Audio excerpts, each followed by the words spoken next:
Yes, Japan was indeed a very strong country, especially during key historical periods. Here's a quick overview of when and why Japan was considered powerful. Meiji era 1868 to 1912, modernization and rise.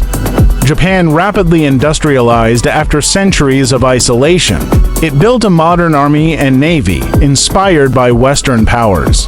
Defeated China 1895 and Russia 1905, shocking the world and proving its military might. World War II era 1930s to 1945, empire expansion.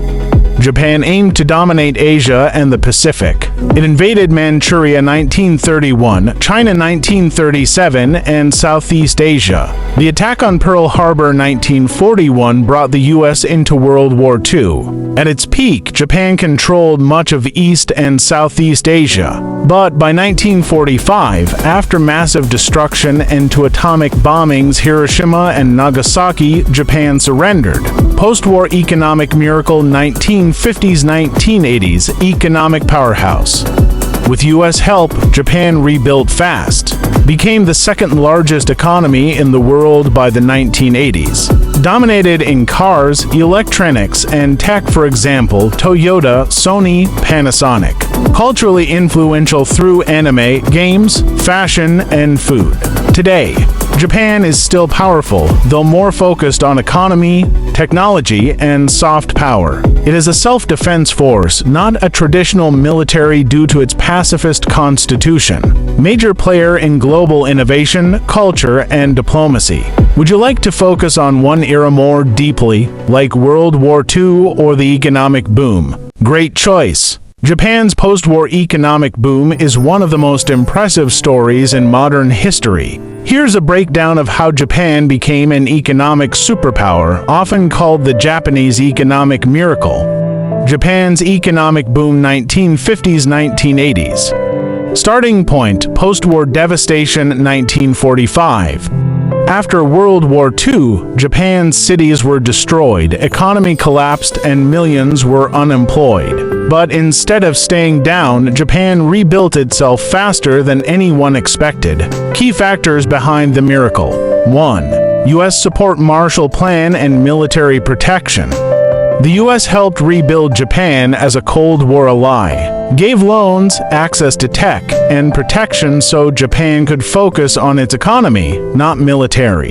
2. Government plus business partnership. The government, especially the MITI Ministry of International Trade and Industry, worked with industries to plan growth. Focused investment on key sectors: steel, cars, electronics, shipbuilding. 3.